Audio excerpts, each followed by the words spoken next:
주말 내내 시체처럼 잠만 잤는데 왜 월요일 아침이 더 피곤하지?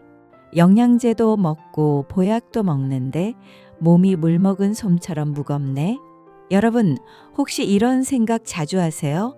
저도 그래요. 분명히 쉰다고 쉬었는데 개운하기는커녕 오히려 머리가 멍하고 어깨가 짓눌리는 느낌. 특히 요즘 이런 분들 정말 많으세요. 아침에 일어나면 벌써 피곤하고 점심 먹고 나면 졸음이 쏟아지고 저녁만 되면 오늘도 아무것도 못했네 하는 자책감까지 들고요. 우리는 흔히 이걸 두고 나이가 들어서 그래, 기력이 쇠해서 그래 라며 세월 탓을 하곤 하죠. 하지만 여러분, 정말 그럴까요? 오늘 제가 소개해드릴 책은 한국정신의학계의 살아있는 전설, 국민의사 이시영 박사님의 쉬어도 피곤한 사람들이에요. 박사님은 현대인들이 겪는 만성피로의 원인을 딱 하나로 정의하세요. 바로 뇌피로예요. 나는 몸이 피곤한 건데 왜 뇌가 문제라는 거야? 이렇게 생각하실 수 있어요. 오늘 영상을 끝까지 보시면 그 의문이 완전히 풀리실 거예요.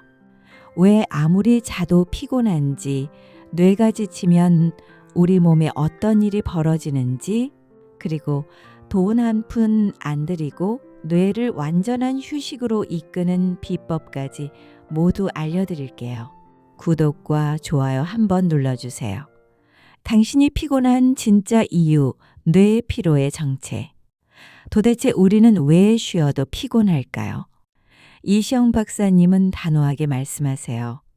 여러분이 느끼는 피로의 대부분은 몸이 아니라 뇌가 피곤한 것입니다. 예를 들어 볼게요. 골프를 칠 때를 한번 생각해 보세요. 날씨가 좋고 공이 잘 맞는 날은 18홀을 돌아도 하나도 안 힘들죠. 그날은 집에 와서도 오늘 정말 잘 쳤어 하면서 기분이 좋아요. 그런데 덥고 습한 날 공까지 안 맞으면 어때요? 똑같은 코스를 돌았는데도 집에 오면 녹초가 돼요. 저녁 먹고 바로 쓰러져서 자고 싶을 정도로 말이에요. 몸을 쓴 양은 비슷한데 피로감은 천지 차이죠. 이게 바로 피로가 몸이 아니라 뇌에서 온다는 증거예요. 또 다른 예를 들어볼게요. 주말에 집안일 하시잖아요. 청소하고 빨래하고 설거지하고 똑같이 2시간을 움직여도요. 좋아하는 음악 들으면서 할 때랑 아이고 힘들어 죽겠네 하면서 할 때의 피로감이 완전히 달라요. 왜 그럴까요? 우리 뇌 속에는 자율신경이라는 사령관이 있어요. 심장을 뛰게 하고 땀을 흘려 체온을 조절하고 소화를 시키는 생명 유지 활동을 알아서 척척척 해내는 곳이죠. 우리가 의식하지 않아도 24시간 일하는 고마운 친구예요. 그런데 우리가 스트레스를 받거나 무리하면요. 이 자율신경 중에서도 교감신경이라는 녀석이 과부하가 걸려버려요. 마치 더운 날 에어컨 실외기가 윙윙 돌아가며 뜨거워지는 것처럼요. 이게 바로 뇌 피로예요. 더 무서운 건요. 우리가 멍하니 쉴 때도 뇌는 에너지를 엄청나게 쓴다는 사실이에요. 혹시 DMN이라고 들어보셨어요? 어려운 말인데요. 쉽게 말하면 뇌의 공회전 상태예요. 예를 들어 볼게요. 소파에 앉아서 아무 생각 없이 멍 때리고 있다고 생각해 보세요. 근데 실제로는 뇌가 정말 바빠요. 어제 며느리가 왜 그런 말을 했을까? 내일 병원 예약 시간이 몇 시였더라? 저녁엔 뭘 해 먹지? 친구한테 전화해야 하는데 이렇게 끊임없이 잡생각을 하고 있어요. 놀랍게도요. 이때 뇌 전체 에너지의 무려 60에서 80%가 소모된대요. 정작 우리가 집중해서 일할 때 쓰는 에너지는 5%밖에 안 되는데 말이에요. 이게 무슨 뜻이냐면요. 아무것도 안 해도 피곤할 수밖에 없다는 거예요. 뇌는 24시간 풀가동 중이니까요. 그렇다면 내 뇌가 지쳤다는 걸 어떻게 알 수 있을까요? 뇌는 우리에게 3단계 경고를 보내요. 이거 정말 중요하니까 꼭 기억하세요. 1단계는 지겹다예요. 하던 일이 지루해지면 뇌가 이제 그만해 라고 신호를 보내는 거예요. 책 읽다가 갑자기 재미가 없어지거나 TV 보다가 채널을 자꾸 돌리게 되는 게 다 이 신호예요. 2단계는 지친다예요. 능률이 떨어지고 실수가 잦아져요. 요리하다가 소금을 2번 넣는다거나 같은 말을 반복한다거나 하는 거죠. 이건 뇌가 나 진짜 한계야 하고 외치는 거예요. 3단계는 졸립다예요. 이건 최후 통첩이에요. 당장 쉬지 않으면 강제로 셧다운 하겠다는 뜻이죠. 이 신호를 무시하고 커피 마시며 버티면 어떻게 될까요? 자율신경이 망가지면서 불면증, 소화불량, 두통, 어깨 결림, 만성피로 같은 병이 찾아와요. 심하면 우울증이나 불안장애까지 올 수 있대요. 결국 뇌 피로가 만병의 근원이 되는 거예요. 지금 여러분의 몸이 보내는 신호 절대 무시하지 마세요. 뇌를 살리는 최고의 보약, 수면과 마음 챙김.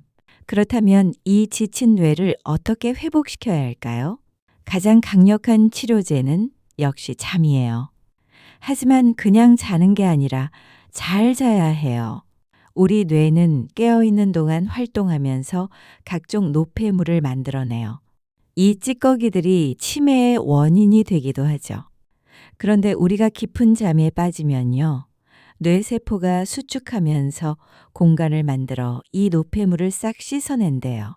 밤사이에 뇌 속 대청소가 일어나는 거예요. 마치 주방 싱크대를 물로 싹 씻어내는 것처럼요. 잠을 자는 동안 뇌 속 하수구가 열리면서 더러운 것들이 다 빠져나가는 거예요. 이시영 박사님은 특히 첫잠 90분이 생명이라고 강조하세요. 잠들고 나서 처음 90분 동안 가장 깊은 잠을 자는데요. 이때 성장 호르몬이 쏟아져 나와 뇌 피로의 70에서 80%를 회복시킨대요. 그래서 이 첫 90분을 잘 지키려면 어떻게 해야 할까요? 첫째, 잠들기 1시간 전에는 스마트폰을 멀리 하세요. 스마트폰 화면의 파란 빛은 우리 뇌를 아직 낮이야 하고 속이거든요. 그럼 잠이 안 와요. 둘째, 잠자리에 들기 전에 따뜻한 물로 샤워하거나 발을 담그세요. 체온이 살짝 올라갔다가 내려가면서 잠이 솔솔 온대요. 셋째, 침실은 어둡고 시원하게 유지하세요. 18에서 20도 정도가 딱 좋고요. 커튼을 쳐서 완전히 어둡게 만드는 게 좋아요. 그리고 또 하나, 깨어있는 동안 뇌의 공회전을 끄는 방법이 있어요. 바로 마인드풀니스, 마음 챙김이에요. 어렵게 생각하지 마세요. 거창한 명상이 아니에요. 뇌가 자꾸 과거나 미래로 도망가려고 할 때 마음을 지금 여기로 데려오는 거예요. 가장 쉬운 방법은 호흡에 집중하는 거예요. 제가 알려드릴게요. 지금 따라해 보세요. 편안하게 앉으세요. 눈을 살짝 감거나 반쯤 뜨고요. 이제 코로 천천히 숨을 들이마셔 보세요. 들숨이 코를 타고 들어오는 느낌을 느껴보세요. 시원한가요? 따뜻한가요? 이제 천천히 내쉬세요. 날숨이 코를 타고 나가는 느낌을 느껴보세요. 이렇게 숨을 들이마시고 내쉬는 내 코끝의 감각에만 집중해 보는 거예요. 잡생각이 들면요. 아, 내가 잡생각을 했네 하고 알아차리고 다시 호흡으로 돌아오면 돼요. 강가에 앉아서 흘러가는 물을 바라보듯이 내 생각을 그냥 지켜보는 거예요. 저 생각이 지나가네. 저 걱정이 흘러가네. 이것만으로도 과열된 뇌의 엔진을 시킬 수 있어요. 처음에는 1분도 힘들 거예요. 근데 괜찮아요. 하루에 3분만 해보세요. 아침에 일어나서 3분, 점심 먹고 3분, 자기 전 3분, 이렇게 하루에 9분만 투자하면요. 뇌가 확실히 달라진대요. 직장에서나 집안일을 할 때도 마찬가지예요. 한 가지 일을 오래 해서 지겹다는 생각이 들면요. 바로 다른 일로 바꿔보세요. 이걸 전두엽의 스위칭이라고 해요. 공부하다 지겨우면 산책을 하고요. 설거지하다 지겨우면 빨래를 개는 식이죠. 사용하는 뇌 회로를 바꿔주면 뇌는 휴식한다고 느껴요. 저도 요즘 이렇게 해보는데요. 확실히 머리가 덜 무거워지더라고요. 예전에는 한 가지 일을 끝까지 해야 한다고 생각했는데요. 지겹다 싶으면 바로 바꾸니까 훨씬 능률도 오르고 덜 피곤해요. 진짜 휴식은 감동과 자연에 있다. 마지막 세 번째는 조금 더 감성적인 처방이에요. 이시영 박사님은 뇌의 피로를 푸는 가장 강력한 비법으로 감동을 꼽으세요. 여러분, 최근에 가슴이 뭉클했던 적이 언제예요? 아름다운 저녁 노을을 보거나 손주가 쓴 삐뚤빼뚤한 편지를 받았을 때 가슴 벅찬 그 느낌 기억하시죠? 오랜만에 만난 친구가 그때 내가 나한테 해준 말 잊지 못해. 코끝이 찡했던 그 순간 말이에요. 놀랍게도요. 우리가 무언가에 감동해서 눈물을 흘릴 때의 치유 효과는 웃음 치료보다 무려 6배나 강력하다고 해요. 우리가 감동하는 순간 긴장했던 교감신경은 눈 녹듯 사라지고요. 편안한 부교감 신경이 온몸을 감싸게 돼요. 뇌가 최고의 휴식을 맛보는 순간이죠. 그런데 요즘 우리는 너무 삭막하게 살아요. 매사에 분석하고 비판하느라 감동할 틈이 없죠. 그게 뭐 대단하다고 요즘 세상에 그런 게 어딨어 이런 식으로 냉소적으로 반응하는 게 오히려 쿨하다고 생각하기도 하고요. 박사님은 이를 감동 불감증이라고 부르며 경계하세요. 오늘부터는 의식적으로 감동을 찾아보세요. 길가에 핀 작은 꽃 한 송이에도 어머 예쁘다 하고 감탄해 보세요. 마트에서 짐 들어주는 젊은이에게 고맙다, 착하네 하며 따뜻한 말을 건네보세요. TV에서 열심히 사는 이웃들의 모습을 보며 눈시울도 붉혀보세요. 감동을 잘 받는 사람이 뇌도 건강해요. 왜냐하면요, 감동은 뇌의 긴장을 풀어주는 최고의 스위치거든요. 그리고 한 가지 더, 천천히 사는 것이에요. 우리는 늘 서두르죠. 밥도 빨리, 운전도 빨리. 신호등 빨간불만 들어와도 아이고, 왜 이렇게 길어 하면서 짜증내고요. 마트에서 계산할 때 앞사람이 조금만 느려도 속으로 화가 나죠. 이렇게 서두르면 교감신경이 흥분해서 뇌가 금방 지쳐요. 의식적으로 행동을 조금만 늦춰보세요. 말도 천천히 하고요. 걸음도 천천히 걸어보세요. 밥도 천천히 씹으면서 드세요. 아, 이 김치가 맛있네. 이 밥이 고소하네 하면서요. 특히 자연 속에 있을 때 우리는 저절로 느려져요. 숲길을 걸으면 뇌의 피로 물질이 씻겨 내려간대요. 나무에서 나오는 피톤치드라는 물질이 우리 뇌를 진정시켜 주거든요. 주말에는 꼭 가까운 공원이나 산을 찾아 뇌에게 초록색 휴식을 선물해 주세요. 멀리 갈 필요 없어요. 동네 공원도 좋고요. 아파트 단지 안 작은 숲길도 좋아요.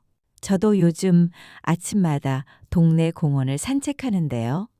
새 소리 들으면서 걷다 보면 머리가 정말 맑아지더라고요. 특히 아침 햇살을 받으면서 걸으면요, 하루가 완전히 달라져요. 여러분도 꼭 한번 해보세요. 처음엔 10분만 걸어도 돼요. 그렇게 시작하시면 점점 더 걷고 싶어질 거예요. 내 몸의 소리를 들어주세요. 핵심을 정리해 드릴게요. 이것만 기억하세요. 첫째, 피로의 90%는 몸이 아니라 뇌에서 와요. 아무것도 안 해도 뇌는 에너지를 쓰니까요. 멍 때리기와 전환이 필요해요. 뇌가 지겹다, 지친다, 졸립다 신호를 보내면 절대 무시하지 마세요. 둘째, 뇌를 씻어내는 잠을 주무세요. 특히 잠들고 첫 90분이 정말 중요해요. 이 시간을 지키려면 자기 전 스마트폰을 멀리 하시고요. 따뜻한 물로 샤워하고 침실을 시원하고 어둡게 만드세요. 그리고 지금 여기에 집중하는 마음 챙김을 연습하세요. 하루 3분씩 3번만 호흡에 집중해 보세요. 셋째, 뇌 최고의 영양제는 감동이에요.